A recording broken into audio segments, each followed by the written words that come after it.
I was hoping I wasn't going to have to pull out this baffle, but there was a squirrel on my new bird feeder today. A new smart bird feeder. So we shall put it together in here. It looks like this.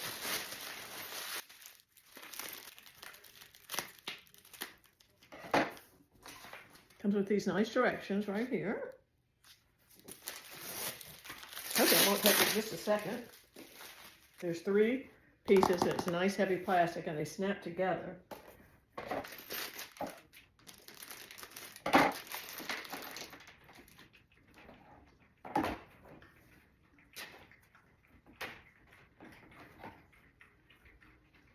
So you can see like this. Snaps right in.